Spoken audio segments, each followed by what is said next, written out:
யாருடைய ரத்தத்தையாவது உறிஞ்சி உயிர் வாழ துடிக்கின்ற ஒட்டுண்ணியாக பாஜக இருக்கிறது என முதலமைச்சர் மு.க.ஸ்டாலின் கடுமையாக விமர்சனம் செய்துள்ளார்.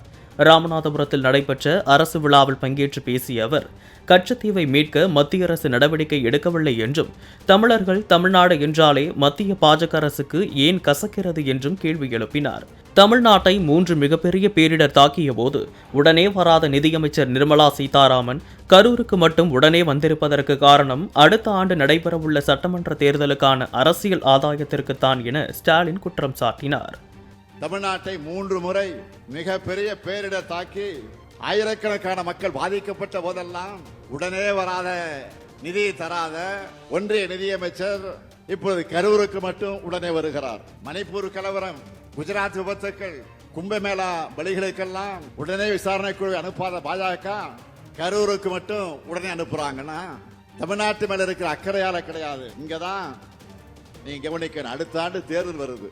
இதுல ஏதாவது அரசியல் ஆதாயம் கிடைக்குமா? இதை வச்சு யாரையாச்சும் மிரட்டலாமா, உருட்டலாமா அப்படின்னு பாக்குறாங்க. யாருடைய ரத்தத்தையாவது உறிஞ்சி உயிர் வாழ துடிக்கிற ஒட்டுண்ணியாகத்தான் பாஜக இருக்குது.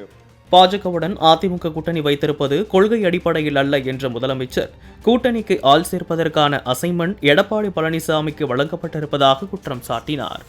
பாஜகவை அதிமுக ஆதரிப்பதற்கு ஏதாவது கொள்கை அடிப்படை இருக்கா? பொது காரணம் இருக்கா? மக்கள் நலன் அடிப்படையா ஏதாவது இருக்கா? குறைந்தபட்ச செயல் திட்டம் ஏதாவது இருக்கா? எந்த கோரிக்கையாவது முன் வச்சு கூட்டணி சேர்ந்திருக்கிறாங்களா? எதுவும் கிடையாது. தவறு செஞ்சவங்க அத்தனை பேரும் அடைக்கலமாகி தங்களுடைய தவறுகளிலிருந்து தப்பிப்பதற்காக வாஷிங் மிஷின் தான் பாஜக. அந்த வாஷிங் மிஷின்ல உத்தமராகி விடலாம்னு குதிச்சிருக்கக்கூடிய மாண்புமிகு எதிர்க்கட்சி தலைவர் எடப்பாடி பழனிசாமி அவர்களை எப்படி பயன்படுத்தி இருக்கிறாங்க என்றால், கூட்டத்துக்கு கூட்டம், மேடைக்கு மேடை, தெருவுக்கு தெரு சென்று நம்முடைய கூட்டணிக்கு யாராவது வருவாங்களான்னு ஆள் சேர்ப்பதற்கான அசைன்மெண்ட்டை கொடுத்திருக்கிறாங்க.